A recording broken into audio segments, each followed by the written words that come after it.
All right, Shalom. I want to give all praises and honor and glory to YAHAWAH BAHASHAM YAHAWASHI. This is a continuation from the first video about the food for thought, which is the food of the mind. And or in this particular one, I'm going to be talking about the substance of instruction. Like what exactly is that food? What can it be? No, my bad. I meant to say I'm going to talk about how you can actually eat with your mind, right? How you actually take in food for thought, right? So hopefully y'all can digest what I'm saying. You know, Job particularly, I will say, has a lot of fruit, meaning like a lot of verses that really give you more insight to how to understand, you know, parts of the Bible. Of course, you go precept upon precept, right? So the first verse I'm going to start with, because it gives you the knowledge and wisdom and understanding, right? So the first verse I'm going to go to is Job 12, verse 11, right? It's telling you. It says, "Doth not the ear try words, and the mouth taste his meat?" Right? So how do you taste words? Right? You hear them. You listen to them. Let's read it in the NLT. It says, "The ear tests the words. It hears just as the mouth distinguishes between foods." So that's plain. You taste the words as the mouth does by listening with your ear. Okay? Okay, let's go to Job chapter 34. That verse alone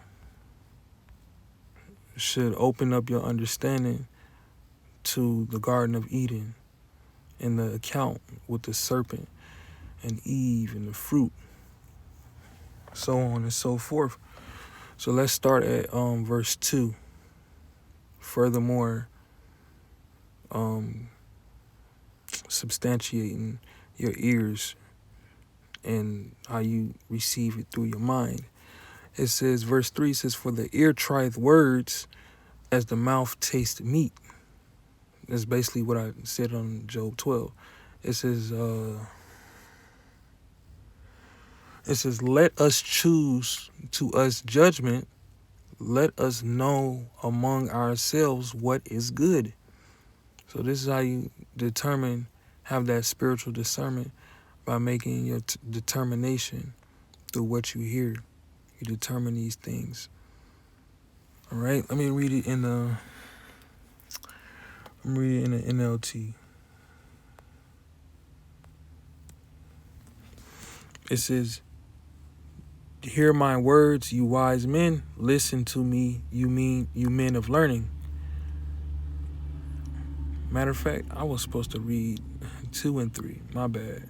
So yeah, I'm starting at 2. It says, "Hear my words, you wise men. Listen to me, you men of learning. For the ear tests words as the tongue tastes food. Let us discern for ourselves what is right. Let us learn together what is good." So how do you learn? By eating words. Okay, you take it in, you consume them. You consume them, right? Let's go to Sirach. Sirach, chapter 36, to go further.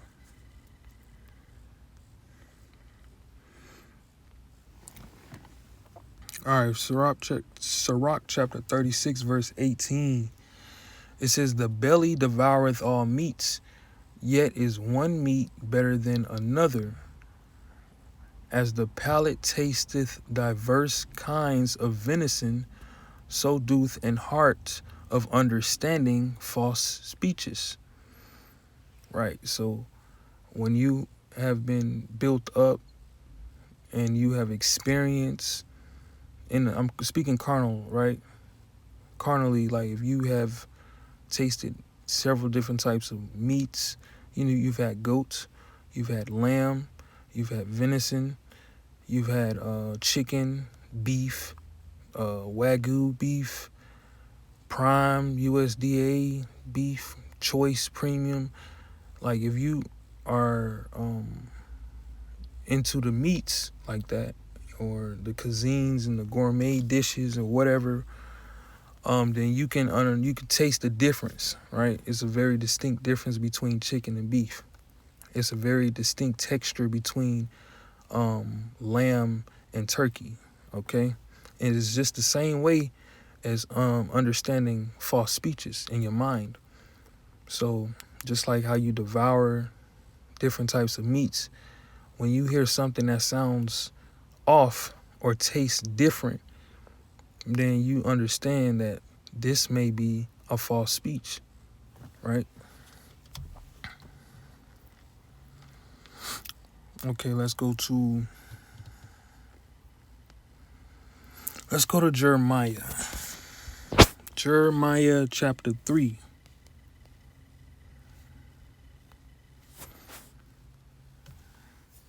All right, Jeremiah chapter 3, verse 14. Yeah. I'm gonna start at 14. It says, "Turn, O backsliding children, saith Yahawah, for I am married unto you." It's talking about Israel, because Israel is likened unto a woman. Okay? It says, "And I will take you one of a city and two of a family, and I will bring you to Zion." Okay? So he's talking about taking the elect, bringing the elect out of the nation of Yasharallah or Israel, and basically giving them, well, I'm going to go into it. It says, "And I will give you pastors," which a pastor is basically a shepherd. And pastor, the word pastor goes into pasture. So shepherd, they tend to the sheep by keeping them on the pasture. It says, "I will give you pastors according to mine heart, which shall feed you with knowledge and understanding." So as you can see, you are fed with knowledge and understanding, but is it physical? No, it's just being taught based on the mind of Yahawah BAHASHAM YAHAWASHI, the correct doctrine, right? Not false, fair speeches, but pure doctrine, right? So, and matter of fact, I'm gonna go into it when I say the raw and unfiltered and pure truth doctrine in the scriptures, because like I said, it's a lot of fair speeches given out here, a lot of philosophies that people go into and they eat it up because it makes their belly feel good. It fulfills their personal interests. It fulfills their lusts, So let's go to Ezekiel chapter 2, starting at 7. It says, I'm reading in the KJV. It says, "And thou shalt speak my words unto them, whether they will hear or whether they will forbear, for they are most rebellious." He's talking about to the children of Israel, right? It says, but thou, son of man, hear what I say unto thee. Be not thou rebellious like that rebellious house. Open your mouth and eat what I give thee." It says, And when I looked, behold, an hand was sent unto me, and lo, a roll of a book was therein. So the roll of the book is talking about these scriptures. And it says, and he spread it before me, and it was written within and without, and there was written therein lamentations and mourning and woe. Okay, so this book that he ate was the prophecies, right? So the Most High, YAHAWAH BAHASHAM YAHAWASHI, gave Ezekiel the prophet different visions, and he gave him visions and parables and different prophecies to speak to the children, to give them, right, to feed them. So he was just fed, all of these prophecies, right? But it wasn't like physical food, obviously. It went to he consumed it in the spirit. And so, but what's written in is lamentations and mournings and woe. These things don't consist of good and fair speeches or glowing words. These things speak of sadness and destruction. Okay? Let's go to chapter 3. Verse 1, it says, moreover, he said unto me, Son of man, eat that thou findest, eat this roll, and go speak unto the house of Israel. So whatever he eats, he eat the roll. The roll is the whole book, in and out, written on this page and the page behind it, okay? And so this is also talking about now as well. Like the pastors today that he's given us to feed us the knowledge and understanding according to his heart. The truth is out there, is on the streets, right? Let me see if I can. I'm gonna finish this up. Let's see. It says, so I opened my mouth, and he caused me to eat that roll. And he said unto me, Son of man, cause your belly to eat, and fill your bowels with this roll that I give thee. Then did I eat it, and it was in my mouth as honey for sweetness. Right? So you hear the sweetness is when you listen and you hear the promises, that's coming as far as like the kingdom of heaven, the immortality, the new bodies, a lot of basically the gospel, okay? So that honey is the gospel, right? Moving on, verse 4, it says, and he said unto me, Son of man, go get thee unto the house of Israel, and speak with my words unto them. It says, for thou art. No, matter of fact, I'm going to go down to verse 10. So he's going to speak these words to them, right?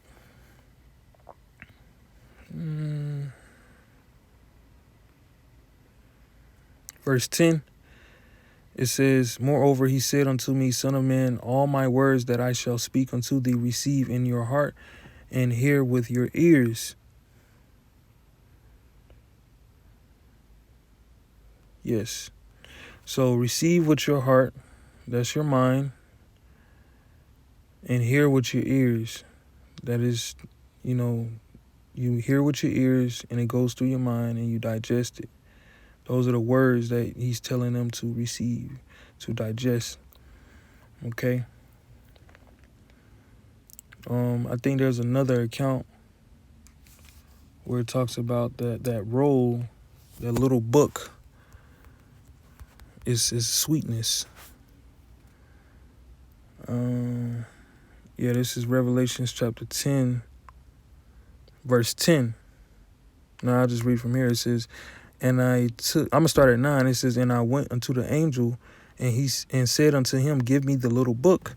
And he said unto me, take it and eat it up, And it shall make your belly bitter, but it shall be in your mouth sweet as honey.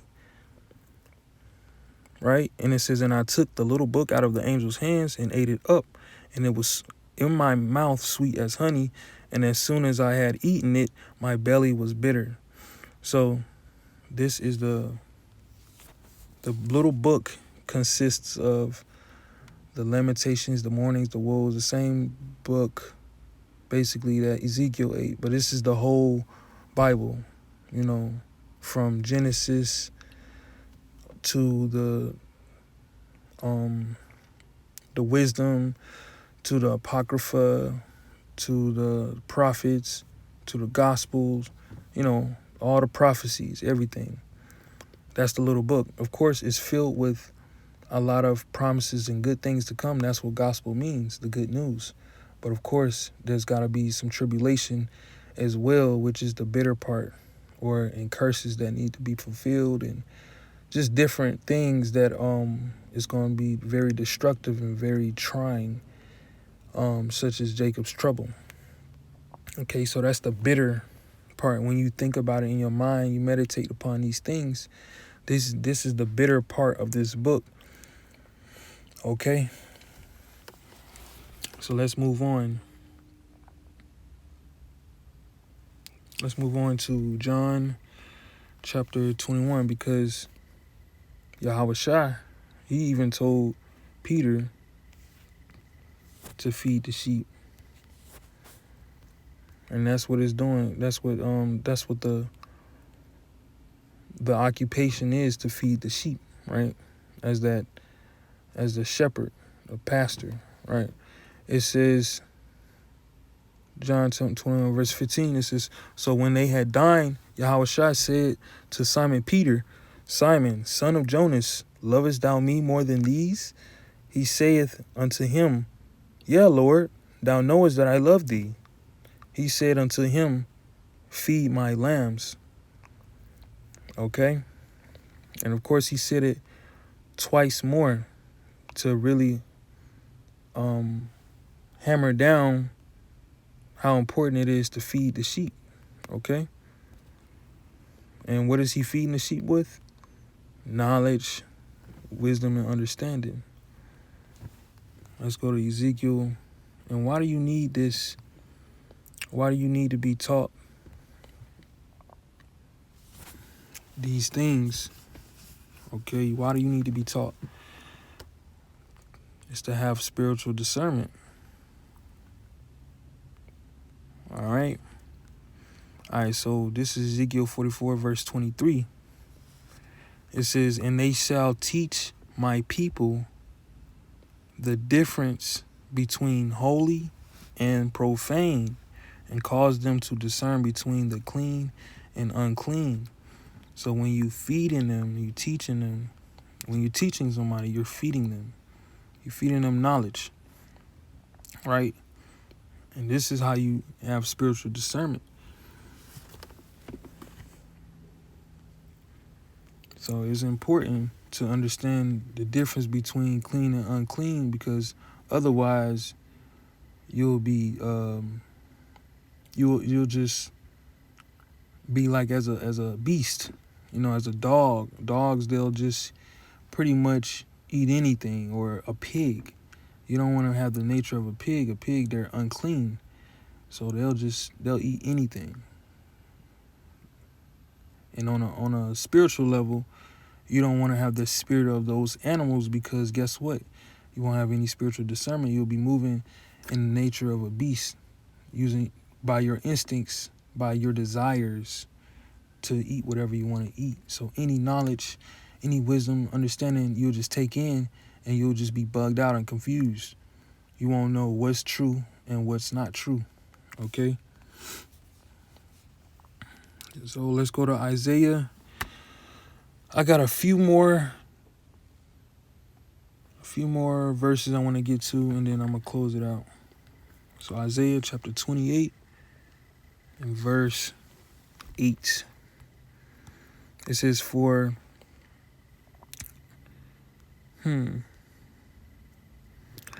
let's see, should I start? Yeah, I'm going to start. It says, for all tables are full of vomit and filthiness, so that there is no place clean. It says, whom shall he teach knowledge, and whom shall he make to understand doctrine? Them that are weaned from the milk and drawn from the breasts.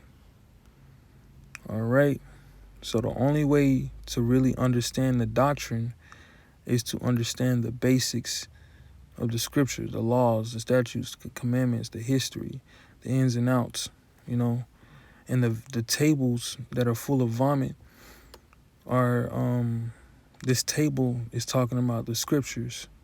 But then when you have people who are not weaned from the milk and drawn from the breasts, and they basically go by their own belly,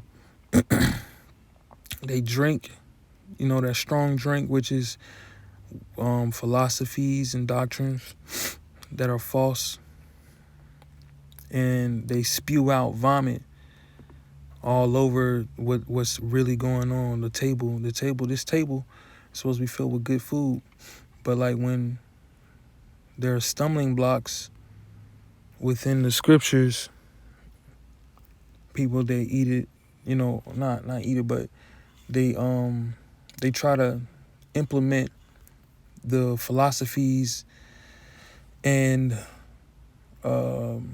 doctrines of devils, you know, like paganistic values and ideologies and dogma, Christian dogma. When they try to mix in with that wine with the scriptures, they end up spewing out vomit. You know what I'm saying? And then what happens is, just like how a dog returns to his vomit, you got people that they teach, you know, this vomit. And what do? They eat that vomit because they don't understand. They don't have that spiritual discernment. So they eat that vomit, and what do? They regurgitate it to other people. So it's just no place clean. That's why it says no place clean. But the way to understand doctrine and to teach that knowledge and to understand it is you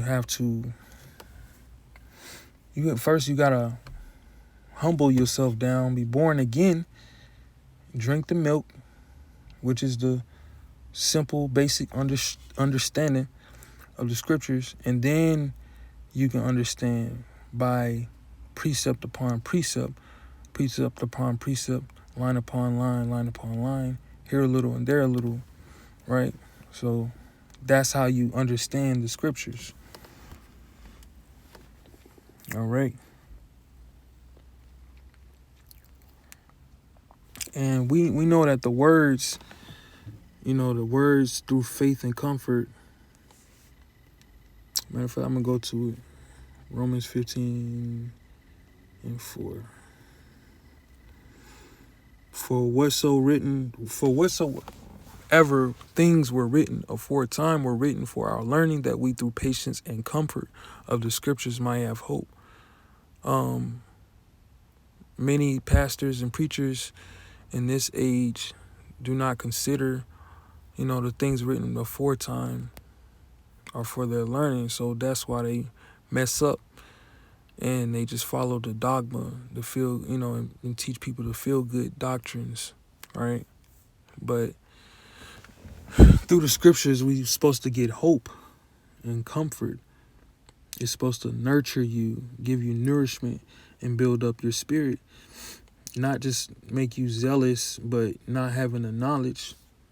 Remember in Romans 10:2, it says, for I bear the record that they have a zeal of God, but not according to knowledge. So it's a lot of people that are very zealous. You know, they believe in their hearts, but they don't actually have the knowledge. They're not nourished. So therefore, you know, they don't have the discernment, the spiritual discernment, right? So let's go to Revelations 3:20.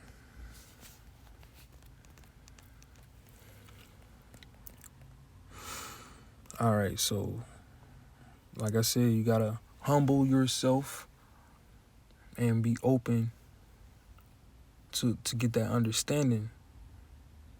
All right.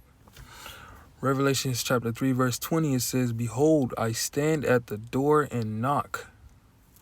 Okay, so our bodies, our corruptible bodies, the houses made with hands, these are like clay houses, right?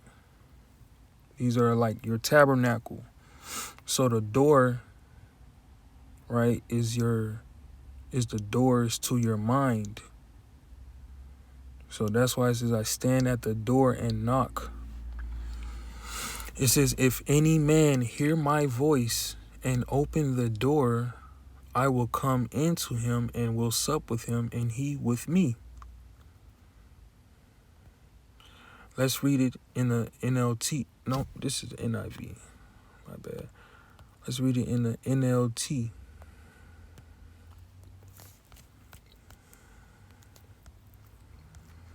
All right, it says, "Look, I stand at the door and knock. If you hear my voice and open the door, I will come in and we will share a meal together as friends." So you have to listen. He comes in the volume of the book, YAHAWASHI. He comes in the volume of the book. Okay? But this is very deep. This is deep stuff. He's giving you, he's going to feed you and nourish your body, enrich you. Okay? Because you, in Matthew 4:4, because you got to listen to the words. Matthew 4:4, it says, "But he answered and said, It is written, man shall not live by bread alone, but by every word that proceedeth out of the mouth of the Most High." So he's not talking about physical food. You're going to come into your mind and, hey, let's break bread. He's talking about feeding you the understanding, right, through the Holy Spirit. That's where the comfort comes from, knowing that there's going to be justice for our oppression, right? That's where the comfort comes from, is that there will be recompense on the wicked, right? And that Yasharallah, or Israel, is going to be redeemed, and they're going to be placed back in their rulership and inherit the kingdom of heaven. That's the comfort. That's through faith and comfort. This is what nourishes you, okay? So speaking of those words, that gives you comfort, let's go to Proverbs chapter 12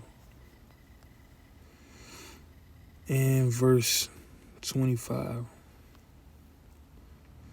It says, "Heaviness in the heart of man maketh it stoop, but a good word maketh it glad." So these words, they actually can help you, cheer you up and encourage you and exhort you and edify you and basically give you hope. Okay? And the true prophet, meaning like, prophet as in fruitful, the true prophet are words that are fruitful, right? So the words of Yahawashi, they actually enrich you in the spirit, which means it's more profitable than anything carnal. So the word like enrichment is basically to supply with abundance of something desirable or even fertilize. So in this sense, it would fertilize the mind. And on a carnal level, we know that a fertilizer helps to increase vegetation, right, or fruit. So the more you get, supply with that enrichment, the more fruit you can bear, right?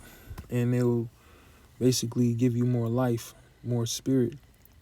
Let's go to John chapter 6, verse number 63. It says, "It is the spirit that quickeneth, The flesh profiteth nothing. The words I speak unto you, they are spirit and they are life. So mere carnal food is not going to profit you anything. Of course, yeah, it keeps you alive, but it's the spirit that quickeneth, right? The words, period, that are speaking, they have an effect on your spirit. They have effect on your mind, all right? So these words, the understanding is what gives you comfort and what gives you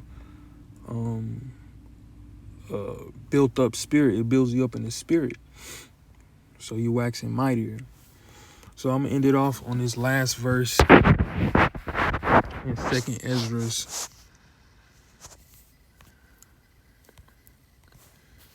chapter 8. Verse 4. It says, so answered I and said, swallow then down, O my soul, understanding, and devour wisdom. Okay? So this is that food for thought. Right? Your daily bread. Your daily bread. How do you get your daily bread? I'm sorry, I gotta go to one more verse. I'm not sorry. One more verse. How do you get that bread? Joshua chapter 1 verse 8. It says, the book of the law shall not depart out of your mouth, but thou shalt meditate therein day and night, that thou mayest observe to do according to all that is written therein. For then thou shalt make your way prosperous, and then thou shalt have good success.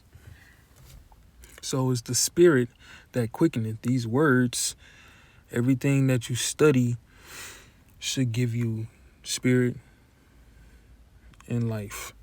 Okay? It should quicken your spirit, like wake you up, not keep you in a slumber. You know, not just reading the feel good and the comfortable scriptures, but you also gotta listen and understand like even the darker sides of the scripture, like the destruction and woe and the mourning and the lamentations, and you know, you have to get the understanding of all of that, right? But that's pretty much it.